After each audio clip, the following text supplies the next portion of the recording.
So after having a hard time getting this one, guys, I finally got the DC Multiverse Bane Megafig.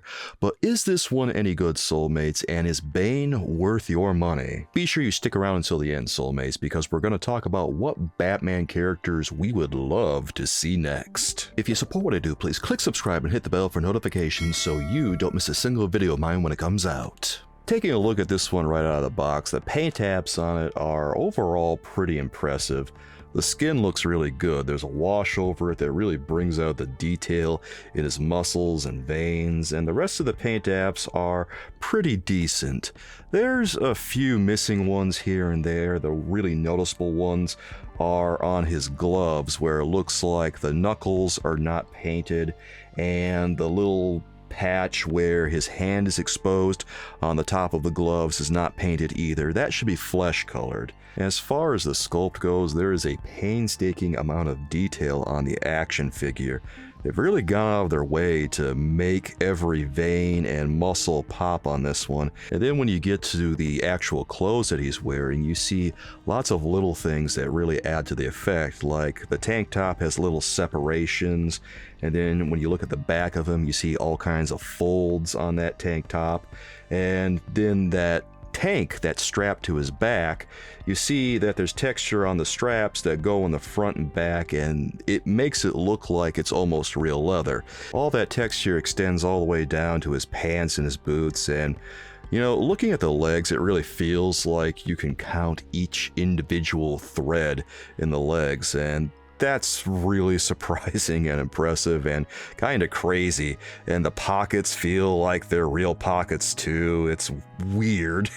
He's even got little patches on his knees that almost look like they're made from a different kind of material to make it look like he's patched up his pants now and again, because these are well-worn clothes. And even the boots look absolutely amazing. They've got this crazy stitching on them, and then they've got treads on the bottom that don't cover the entire foot, but still the impression of them is there, and it makes it look like he actually has them when he's standing up. Of course, we can't ignore Bane's mask, and Bane's mask feels like, again, it's made out of some sort of leather material, and the mask here is very cleanly done. I'm actually surprised how neat the paint is on this, because sometimes when you get DC Multiverse, or really any action figure at this kind of price point, the paint can be a little sloppy here and there, but it doesn't feel that way. On the mask, you can see that stitching on there, you can see the little creases, and then on the back of his head, there's some machinery that attaches to the tank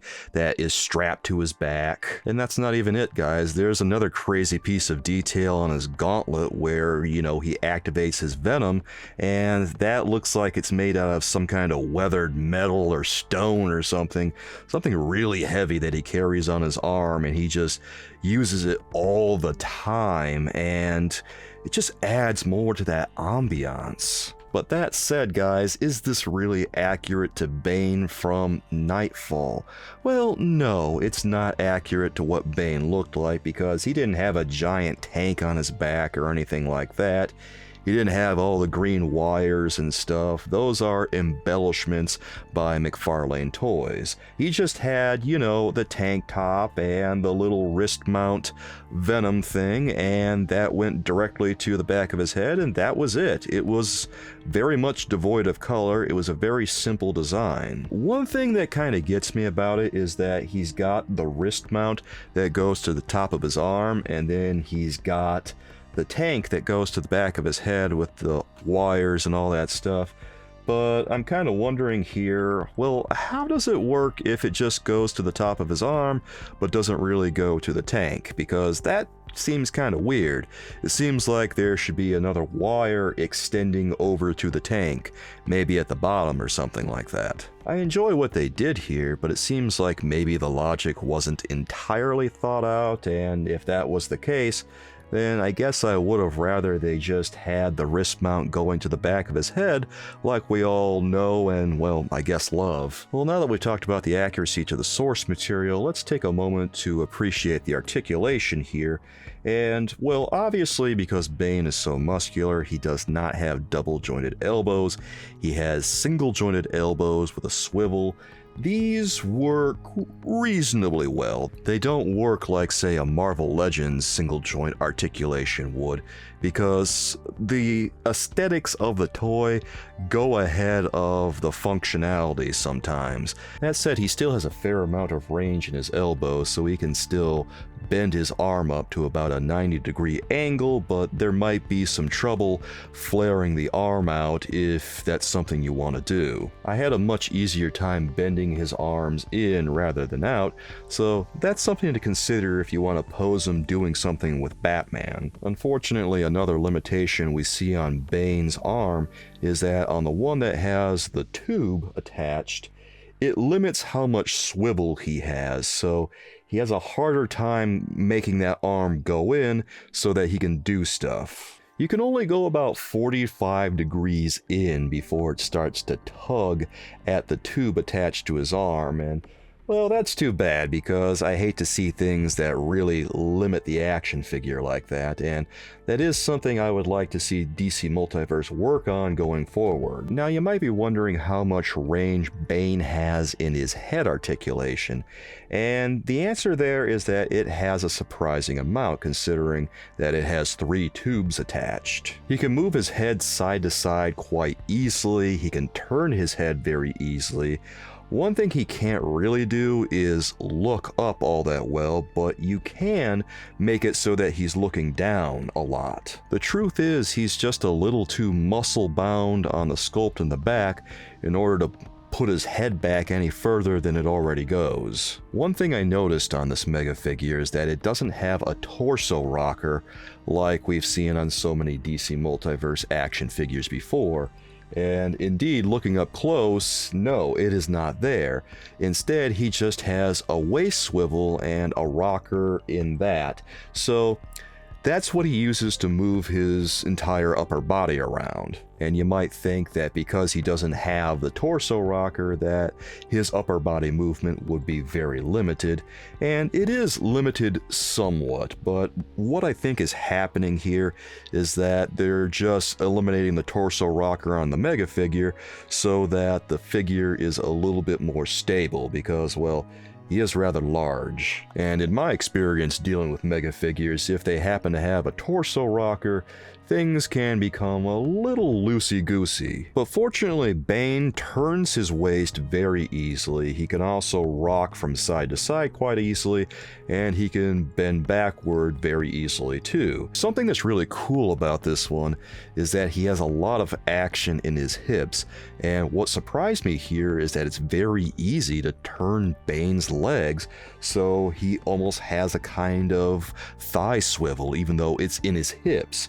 So you can turn his legs so that it's going a little bit inward, you can turn his legs so that they're going a little bit outward.